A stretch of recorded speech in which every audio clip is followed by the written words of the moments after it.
خليني ارحب بضيفتي في هذه الفقره استاذتنا الكبيره الكاتبه الصحفيه الكبيره الاستاذه فريده الشباشي. اهلا بيك يا فندم. اهلا بيك. كل سنه وحضرتك كل سنه وانتم طيبين ومصر كلها طيبه. مصر امنا كلنا بقى. الام الكبيره. الام الكبيره. البدايه يا استاذه، شايفه حال امهات مصر ازاي؟ انا شايفه مثلا انت دلوقتي وانت بتقول المقدمه الجميله الرقيقه الشعريه دي شويه، بسال انا اي واحد من اللي طلعوا لنا مؤخرا وكل واحد دقنه 3 متر كده ويقول لك المراه عوره.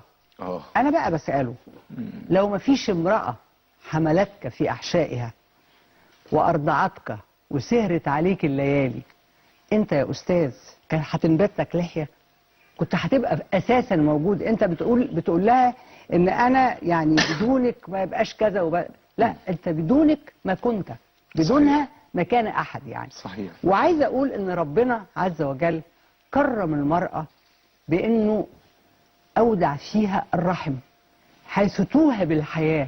يعني الحياة عمرك شفتها بره رحم؟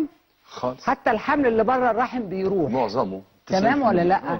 يبقى اذا المرأة دي هي يعني هي حاضنة الحياة وهي أصل الحياة في العالم بأمر ربنا. ولذلك يعني هو دايما بيتكلم عن الوالدين، فلما يجي علينا فكر ظلامي وتهب علينا عواصف صفراء من جهات ملهاش علاقة بمصر اللي كانت في العصور السحيقة كان فيها ملكة اسمها حتشبسوت. صحيح. وكان فيها الأم المصرية بتلعب دور وكتير بالظبط. لا يعني حتى بالنسبة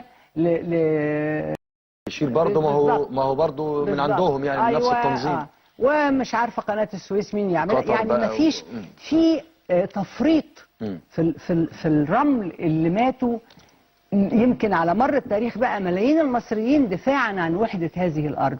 واحنا دولة مركزية لأن احنا كلنا على ضفاف النيل. صحيح. والنيل واحد من أسوان لإسكندرية. مفيش مكانين للتجمعات يعني. الحتت اللي فيها واحد دي حاجة صغيرة يعني. فاللي أنا عايز أقوله إنه المصريين يعني كلهم وخصوصا بقى يعني الجيل اللي هو يعني اللي أنجب هؤلاء الشباب يعني. المرأة اللي أنجبت الشاب اللي واقف في التحرير كان 35 ل 40 مليون مصري في أكبر حشد في التاريخ. فجأة يعني وعوا بيقظة جماعية كلها كل الوطن المصري إنه إحنا رايحين في داهية، إن الوطن ده في ناس قبضت ثمن شرذمته وتفتيته فوقفوا يدافعوا عنه. وطبعا المرأة المصرية اللي هي يعني أكتر يمكن حد كان مستهدف بهذه الثقافة الجاهلية انه انت كذا، انت عوره، انت تقعدي في البيت، انت مش عارف ايه، انت مين؟ انت مين عشان تقول لي؟ ما انت بتقف زي الالف قدام المرأة الغربية اللي عندها منصب. احنا معانا على الهاتف المناضلة الكبيرة والأم الأستاذة شاهندة مقلد حبيبتي على التليفون، ومعانا في الاستوديو الكاتبة الصحفية الكبيرة الأستاذة فريدة الشباشي. مساء الخير يا فندم وكل سنة وحضرتك طيبة. مساء النور وتحياتي لكم وللغالية فريدة. كل سنة وانت طيبة يا فريدة. معركتك ومعركتنا كبيرة يا فريدة. بالظبط يا حبيبتي. ان شاء الله ربنا يديك الصحة والعافية يا رب. ربنا يخليكم يا حبايبي. كل سنة وحضرتك طيبة. والحقيقة أنا منتظر كلمة من حضرتك يعني، وأنت نموذج للمرأة المصرية المناضلة على مر عقود طويلة. هسألك سؤالين بس بعد ما حضرتك توجهي كلمة لسيدات مصر وحرائر مصر في هذا اليوم. يعني أنا بنحني لكل امرأة مصرية وقفت في الميدان ودافعت عن وطنها وعن حقها وعن شعبها، وبقول لها استمري لأن المعركة طويلة وكبيرة والأعداء أقوياء، بس إن شاء الله مش أقوى مننا وإحنا منتصرين بإذن الله. إن شاء الله. إن شاء الله. أستاذة شاهندة، كيف تنظري لحال المرأة الآن بعد ثورة 30 من يونيو أو في الفترة الأخيرة في مصر؟ الحقيقة أنا بعتبر إن المرأة كسرت حاجز أو يعني النخبة اللي كانت موجودة في الصورة فيما قبل الثورة وفيما قبل ذلك وقبل ذلك كانت نخبة في طبقة محدودة. لكن الثورة يعني استقطبت كل النساء، الريفيات والحضريات وكل الطبقات الشعبية إلى حلبة المعركة. وده لأن حس الشعب المصري قوي، إحساسه بأن هناك خطر خارجي وله ظهير داخلي يطعنه من الداخل في ظهره، استحضر هذه القوة إلى الميدان. تقولي الأمهات الشهداء اليوم، سواء شهداء الثورة أو شهداء الجيش وشهداء الشرطة، تقولي لزوجاتهم وأمهاتهم؟ أقول لهم أنتم خير نساء وأنجبتم خير الرجال. أقول لهم ربنا معاكم ومعانا ومع مصر كلها. هم ذهبوا أبطال وشجعان وفداء بهذا الوطن اللي حبوه وما كانوش خايفين، وهم بيفتدوه بصدورهم، يعني بصدورهم مقتحمين الصعب، وكانوا يستطيعوا أن يختفوا، ولكنهم ثبتوا كرجال أبطال جيش مصر العظيم منذ عهد الفراعنة وحتى الآن وإلى المستقبل، الذين يحاولون أن يهدموه وأن يكسروا. لن ينكسر، وهم اللي هينكسروا، وهم الذين سيرحلون عن أرض وطننا بلا رجعة. أشكرك المناضلة الكبيرة الأستاذة شاهندة مقلد، وكل سنة وحضرتك طيبة مرة تانية، وكل أمهات المصريات بكل خير يا رب. أستاذتنا الكبيرة، هسألك نفس السؤال اللي سألته للمناضلة شاهندة مقلد. تقولي لأمهات الشهداء في اليوم ده، كل شهداء الوطن. طبعا كل شهداء الوطن، أقول لكل أم إنه ابنك هو ابني وابن كل مصرية، ويمكن يكون ابن كل إنسان، امرأة تنتمي إلى الجنس البشري، لأن اللي قاموا بيه الجماعة دول لا ينتمي إلى الجنس البشري. وأقول لها إن إحنا لو ما كناش نقف جنبك، ومحدش هيعوض غياب الشهيد يعني، لكن لو ما كناش كلنا دولة وشعب وقفنا جنبك، انت اللي انجبتي هذا النموذج النبيل المعطاء العظيم اللي فدى الوطن عشان يفدينا احنا. ما هو لو ما كانش دول كان زماننا زي ما انت قلت، صحيح، كل حتة طارت لجهة معينة، صحيح، من الاهل والعشيرة. صحيح. فعايزة اقول لهم انتوا يعني في القلب وفوق الراس من فوق، ويا رب يا رب الدولة دي وكل الناس وكل المنظمات تاخد بالها ان أولوية الأولويات هي أسر الشهداء وأمهاتهم على وجه الخصوص. يعني إن شاء الله ده يعني يا رب خد بالك. يا رب الدولة تحديدا تستجيب لده يعني وتتفاعل معاه، حتى نضم جراحهم يعني. بالظبط. ما هو انت عارف ايه، لما هو بيبقى فيه مش كل حاجة، بيبقى فيه العزاء ده لأنه فيه ناس كتير بتيجي تواسيك. أنا حسيت ده في رحيل زوجي الكاتب علي الشباشي. لما كنت الأول اندهش، يعني ليه لازم أروح أعزي وليه يعني ما كنتش مدركاها قوي يعني.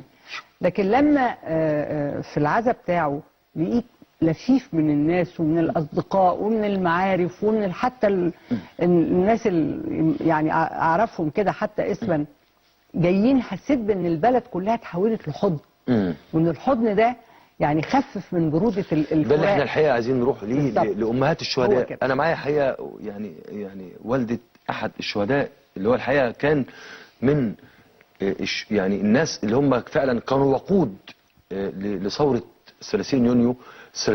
معانا السيدة والأم سامية عز العرب، والدة الشهيد محمد الجندي.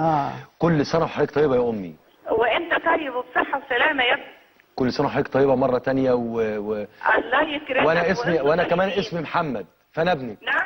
أنا كمان اسمي محمد، فأنا ابنك. ربنا يخلي محمدات اللي في الدنيا كلها وما يحرمش أم من ابنها يا ابني. أنت ست عظيمة وقدمت للوطن أغلى ما عندك. الله يكرمك. وواجبنا النهارده نقول لك كل سنة وحضرتك طيبة، ويا رب كل سنة وكل أم طيبة وكل أم شهيد ربنا يديها السكينة والفضل من عنده، وربنا يعني ياخد بإيد أمنا الكبيرة مصر. يا رب يا رب يا رب. احنا معانا الكاتبة الصحفية الكبيرة الأستاذة فريدة الشباشي، وحالا قبل اهلا انا بيكي. سعيده ان انا اسمع صوتها. ربنا يخليكي. انا بحبها قوي، بموت فيها. ربنا يخليكي. يعني انا عايز اسيبكم الحقيقه، اسيبكم تتكلموا مع بعض في اللحظه دي وفي اليوم ده، عايز يعني يبقى في كلام ما بينكم دلوقتي. اتفضلي يا فندم. يا سلام، انا اكون سعيده. ربنا يخليكي يا حبيبتي. انا عايزه اقول لك ان انت اكيد، لانك انت من غير اي مجامله من انبل ومن اذكى نساء مصر، وكمان انت عديتي محمد حبيبنا كلنا وابننا كلنا ان هو فضل مصر على حياته. فاحنا مهما قلنا ومهما عملنا مش هنوفيكي حقك يعني. بس انا عايزاكي تبقي متاكده ان والله انه انا حسيت بالالم كأن محمد ابني يعني بالمعنى الدقيق للكلمة. أنا متأكدة إن محمد ابن مصر كلها. بالظبط كده. وأنا عايزة أقول لك حاجة يا أستاذة فريدة. أنا بعشق تراب البلد دي مش باللسان، أنا بعشقه بالعقل والقلب. فمش ممكن أكون بعشق تراب بلدي وأبخل عليها بوحيدي. يعني ربنا يا رب يكرمك يا حبيبتي. كلنا اولادك، وكل مصر، كل اولادي ومصر كلها اولادي. والله كلنا اولادك، وانا شخصيا بقولك من قلبي كلنا اولادك. ايوه حقيقي. انا مش هنسى حضرتك، كلكم ولادي. مش هنسالك قوه البأس اللي كنت فيها بعد استشهاد محمد، وكان همك على مصر قوي. ولما رفعتي علم مصر وكنت بشوف والله كنت بشوفك عقب استشهاد اخونا محمد وانت بترفعي علم مصر على بلكونتك انت وابوه في مواجهه تنظيم الارهاب وهو بيعتدي على الناس في المحله. ما تصوريش انت كنت بتقوينا احنا كرجاله ازاي.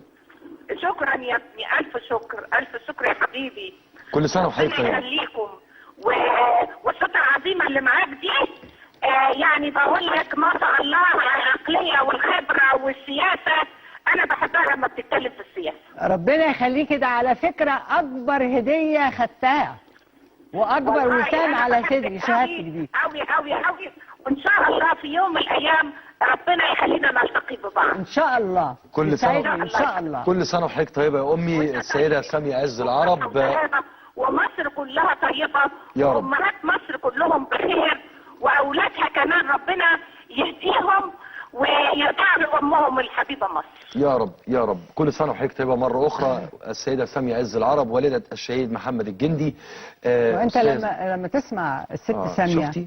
لما تسمع الست ساميه تفهم ابني لا تفهم فدا مصر، تفهم ليه محمد اتصرف كده. صحيح. يعني هي ربته كده. هي ربته كده. وانا دايما اقول طبعا يعني مش قادره اقول لك انا يعني احساسي بامهات الشهداء قد ايه، لكن اللي انا عايزه اقوله ان انا دايما كنت بقول يا جماعه في ناس بتقعد عشان تيأسنا وعشان تحسسنا بان احنا ولا حاجه وان احنا بقى لازم نمشي جنب الحيط، ويبثوا فينا ثقافه الدونيه وروح الانهزام والانهزاميه. احنا لا، وما نقدرش على الكبار، وسيبنا بقى من عنتريات عبد الناصر، وسيبنا بقى يعني باختصار خليكم صراصير. لا، دي بتقول لك لا، احنا شعب عظيم. وايضا كنت بقول دايما انه ال 35 ل 40 مليون مصري اللي طلعوا، كل الشباب اللي فيهم دول اللي ربوه امهات زي ام محمد كده. الست فيهم الحقيقه ب 100 راجل. بالظبط. فعايزه اقول ان هو ده جوهر الشعب المصري الاصيل الحقيقي. انما لو في بقى نماذج بتخون ونماذج بتبلطج ونماذج بتقتل ونماذج بتسرق، ده موجود في كل حتة في الدنيا. وإن شاء الله باستقرار الأمن هذه الصور السلبية هتنتهي. احنا معانا والدة الشهيد مينا دانيال السيدة نادية. فقدنا الاتصال.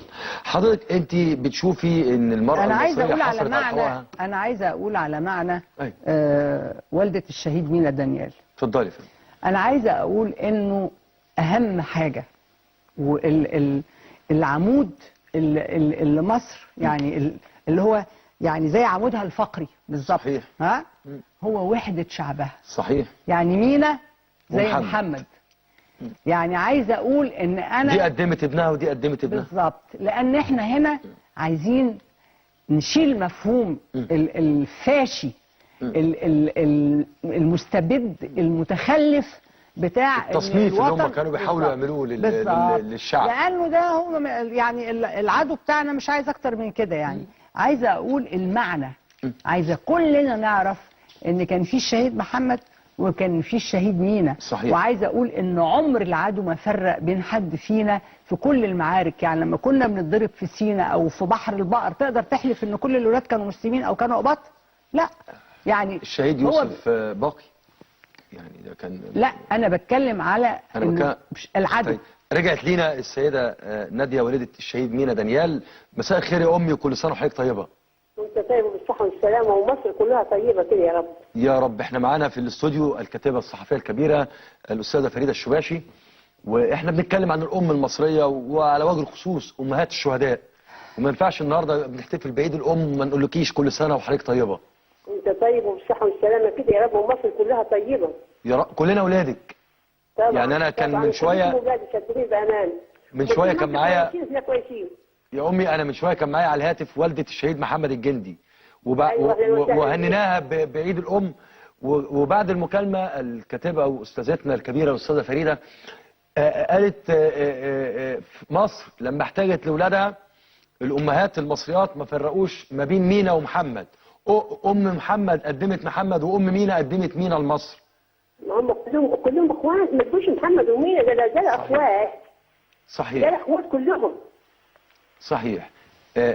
لو تحب تقولي الاستاذه فريده الشباشي لو لا انا احب معاك اهي، هي كانت الحقيقه بتتكلم عنك لما فقدنا الاتصال، هي مع حضرتك. اهلا وسهلا بيك. يا اهلا بيك يا فندم. انا كنت بقول انه يا حبيبتي كل سنه وانت طيبه وكل سنه ومصر كلها بخير كده يا رب. يا رب ربنا يخليكي. انا عايزه يا رب كده يا رب مصر يجعلها كده منصوره كده يا رب، ده كفايه اسم مصر. بالظبط كده، هو الاحساس بانه انتوا ربيتوا شباب ولاءوا لمصر.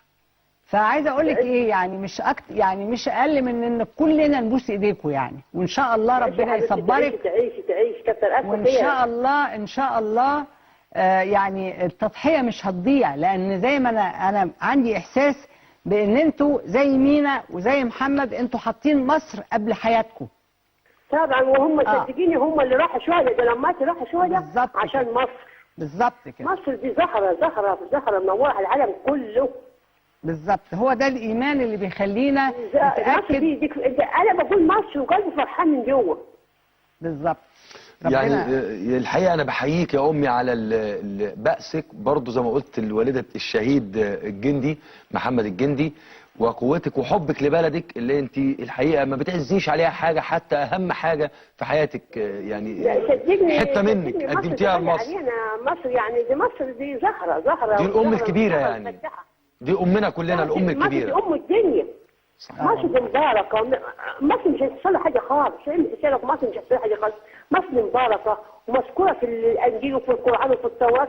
مصر دي هتبقى مصر زي ما هي بعينها برضه. حبينا نقول لحضرتك عندي ايمان لو قلت ان مصر هتفضل مصر برضه باذن الله باذن الله رغم يعني كيد الكائدين. يعني حبينا نقول لك كل سنه وحضرتك طيبه في عيد الام. وانت طيب يا ابوي، نورتينا وبنقل لك يعني محبه كل المصريين اللي بيحبوا مصر زيك. وتقفوا يد مصر كده يا رب. اشكرك جدا يا امي، كل سنه وحضرتك طيبه مره اخرى. السيده ناديه والده الشهيد مينا دانيال. حضرتك الامهات المصريات او السيده المصريه بدات تحصل على حقوقها؟ يعني ايه بدات تحصل على حقوقها؟ هي دلوقتي هي كانت مش موجوده اصلا. هي النهارده يعني اكثر جداره بحقوقها والاعتراف بيها من بعض الرجال، مش بس اللي تخاذلوا وما نزلوش في الثوره يحموا بلدهم، من اللي بيدمروا بلدهم. فين يعني انا عايز اعرف هنا ايه معيار المواطنه؟ معيار المواطنه هو ما تقدمه انت للوطن. انت النهارده لما تقدم شباب زي اللي شفناهم في ميادين التحرير وكل ميادين مصر، يعني يبقى انت فين؟ يعني يبقى انت عايز حقك من مين؟ انا بشوف ان ده كلام على فكره، بس بلاقي ايضا ان المراه يجب انها تنتزع الاعتراف بحقوقها. مش حقوقها موجوده. الدستور تنتزع الاعتراف بيها. الدستور كويس. الدستور المواد الخاصه بالمراه وبالام بالظبط ادت المراه حقوقها اللي يعني بشكل جيد. لا بشكل عادي يعني جيد. يعني ايه؟ يعني هي حقوقها دي لازم يعترف بيها. مفيش حاجه اسمها واحده بني ادم انسان. مش ربنا قال خلق الانسان ولا قال خلق الرجل وخلق المراه؟ خلق الانسان ونعم بالله. ما تنكرش عليا انسانيتي ولا اسمح لحد انه ينكر عليا انسانيتي. انسانيتي دي هي اللي تقرر ان انا اعامل حسب كفاءتي وقدراتي وموهبتي اذا كان عندي موهبه. لكن انا ما اجيش اقول مثلا ان واحده زي تهاني الجبالي العظيمه الجليله اللي وقفت قدام طغيان وتعمل لها دستور مخصوص عشان تتشال من المحكمه الدستوريه ليها مواد في الدستور زي واحد مثلا معدوم الثقافه ومعدوم حتى التعليم يعني يبقى ازاي يعني لمجرد انه ذكر بالمعنى العضوي للكلام يعني جسمه فيه عضو ذكري يعني ده كلام فاضي. ده كلام فاضي وهو ده الثقافه المتخلفه واللي كانت بتودينا في هو سحيقه وكانوا واخديننا على كده اهو لغايه اخرها. كان فاضل لنا زقه كده وننزل في البير. بس الحمد لله ثوره يونيو يعني عدلت الميزان. لحقتنا وطلع جيشنا العظيم اللي عايزين دلوقتي يكسروه. انا عايز اقول امهات شهداء الجيش في الشرطه طبعا احنا فقدنا اعداد ضخمه وكبيره جدا من 30 يونيو وحتى اليوم. بالظبط. يعني انت عارف هم الوضع اللي احنا فيه بالنسبه للعداء للجيش أسوأ من مع إسرائيل. لأن أنت مع إسرائيل عارف العدو هو جاي لك كده. إنما إنك أنت العدو يبقى غدار، يبقى خسيس، يبقى خاين، يبقى قاعد يعني بيتقاسم معاك أحيانا الخبز. يا ريت زمايلنا في الإعداد يشوفوا لنا حد من أمهات شهداء الجيش أو الشرطة يعني نقول له نقول لها كل سنة وهي طيبة. اتفضلي يا فندم. فالمهم إنه هؤلاء الناس اللي يعني بيسهروا دول الحراس بتوعنا. لما يجي انا النهارده انا نام وهو يقف على الجبهه وشايل راسه على كفه كده عشان انا انام مستريحه هيبقى حلو. لما يجي بقى يشارك معايا ويساندني في حياتي وفي امن مصر ووحده اراضيها يبقى كخه. لا ملوش دعوه. انت بتتكلم كانك مندوب الصهيونيه هنا او مندوب الامريكان. واحنا قررنا ان احنا الجيش والشعب والشرطه ايد واحده. يا ربي تكون كده دايما. لا عشان نقدر نواجه المخطط ما كانتش نجحت الصعب اللي احنا. بص ثوره يونيو 30 يونيو المخطط ده خد ركله قدم طيارته لبعيد قوي. انا بقول لك كده وانا كتبتها من تاني يوم. قلت هذه الثوره نسفت مشروع الشرق الاوسط الكبير بتاع امريكا. وديك شايف النهارده الحمد لله ان الامور في سوريا الميزان بدا يعتدل. لصالح قال يعني يقول لك ايه اصل بشار الاسد ديكتاتور. يا سلام على اسرائيل على امريكا اللي بتساعد الديمقراطيات بدليل اسرائيل ولا انتنامه لا سيبك احنا خلينا في منطقتنا كان الحريات يعني. وايه النموذج في الشرق الاوسط كله في الوطن العربي كله الديمقراطي العظيم. اشمعنى بشار الاسد؟ ببساطه شديده جدا هي بتفتت الدول المحيطه باسرائيل والجيوش العربيه والجيوش العربيه. ما طبعا وخلصوا على الجيش العراقي باقي الجيش السوري والجيش المصري كده. هم كانوا بيعملوا تجربه للاسف نجحت. وانا والله من ضمن الناس انا كاتبه مقال في الاخبار بعد الغزو الامريكي للعراق على طول. ولما جابوا الدستور قلت ده دستور جاي لتقسيم العراق. بس خد بالك هم ما بيقولوش احنا جايين نقسم. لا جايين ننقذ احط انواع البشر. لانه جه بيقول لك ايه احنا المحاصصه عشان توزيع الثروه. انت مالك انت مالك بالثروه عندنا. فقال لك جزء للشيعه وجزء للسنه وجزء للاكراد. يبقى فتت العراق قسم البلد بس على طول. هو بيقنن تقسيمها عشان حتى ما تتجمعش تاني. وبعدين من امتى امريكا بتساعد اي ثوار في العالم؟ من امتى؟ طول عمرها بتساعد الحركات الرجعيه والانقلابات الفاشيه وكل الانظمه المعفنه. هو ده اللي امريكا بتقف وراه. بدليل ان اوباما لاول مره في تاريخ الصراع العربي الاسرائيلي وانا بقول الكلام ده بس برجع اعيده تاني عشان اذكر الناس والمشاهدين. اول رئيس امريكي يقف في القدس المحتله ويقف ويقول القدس الموحدة هي العاصمة الأبدية للدولة اليهودية. انت مين انت عشان تتكلم عن الأبد؟ مش في ربنا فوق؟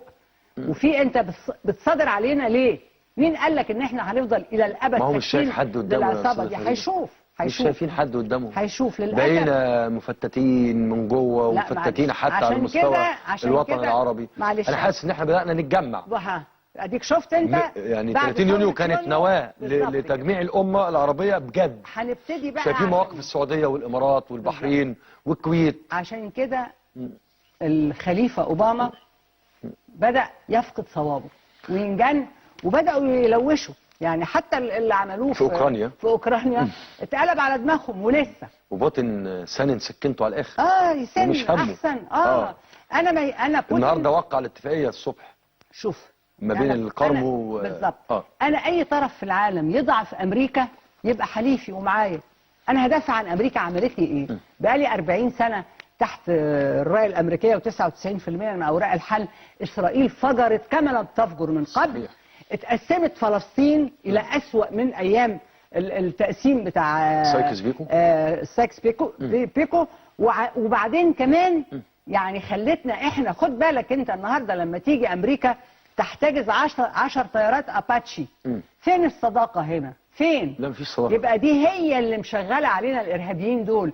بس هنقدر نقاومهم وهنقدر نقف وهنقدر ناخد من دول الثانيه. ضمن السلاح حضرتك اللي ضبط في منطقه عزبه عرب شركس في القناه الخيريه اول امس اسرائيلي ومعظمه. طبعا عشان كده خلاص الامور بقى وضحت يعني. بالظبط. محدش بقى يقول لي اللي هيقول لي بعد كده. وضبط مع مين؟ مع ناس منتمين للاخوان والبيت وانصار بيت المقدس والكلام ده. دول ادوات. طيب انا عشان معايا 5 دقايق يا فندم عندي مجموعه اسئله خاصه برضو بالام وبالمراه.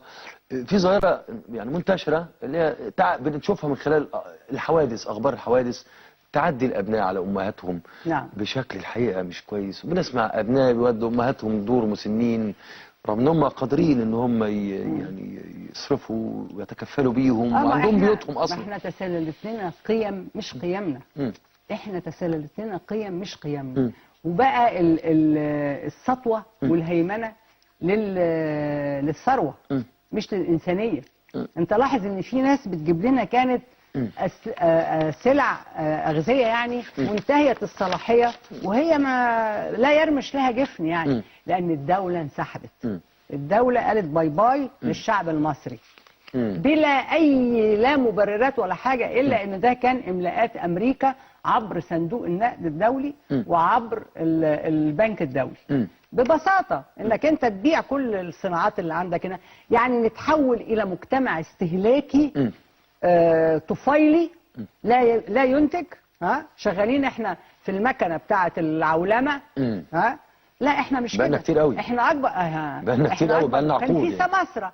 كل اللي عملوه انه ده خد توكيل مش عارفه بيت ايه وده خد توكيل مصنع ايه وده خد توكيل ومصانعنا اتقفلت. صحيح. احنا كنا بننافس الهند وكوريا الجنوبيه في احنا بادئين معاهم. ايوه احنا بادئين مع الهند وكوريا الجنوبيه. شوفوا هم فين واحنا فين دلوقتي. شوف انا ليه بقى؟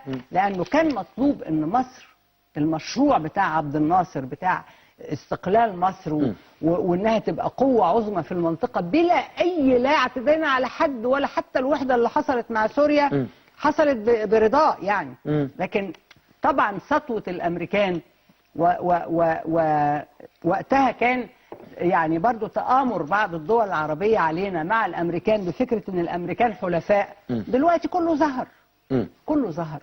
فإحنا هنرجع نسترجع تاني.